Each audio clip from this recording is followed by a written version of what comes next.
Israeli প্রধানমন্ত্রী Benjamin Netanyahu ক্ষমতায় টিকে থাকার জন্য সৈন্য এবং কর্মীদের বলিদান দিচ্ছেন।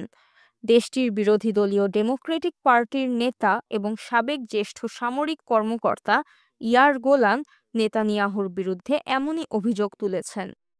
ইসরায়েলি সংবাদ মাধ্যম চ্যানেল 12-এর প্রতিবেদনে বলা হয়েছে, নেতানিয়াহু তার সরকারকে আগামী আগস্ট মাসের মধ্যে ২০২৬ সালের রাজ্য বাজেট প্রস্তুত করার নির্দেশ দিয়েছেন।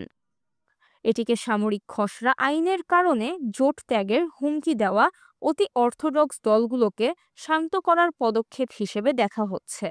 নেতানিয়াহুর এই পদক্ষেপের পর ডেমোক্রেটিক পার্টির নেতা ইয়ার গোলান সামাজিক যোগাযোগ মাধ্যম এক্সে লেখেন, এটি এক ধরনের ঘুষ।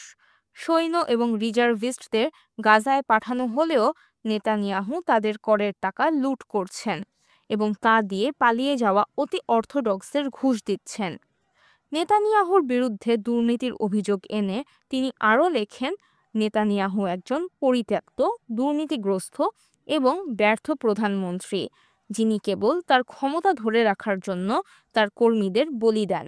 গোলান নেতানিয়াহুর স্থলাভিষিক্ত হওয়ার প্রতিশ্রুতি দিয়ে আরও লেখেন, আমরা সকলের জন্য নিয়োগ নিশ্চিত করব।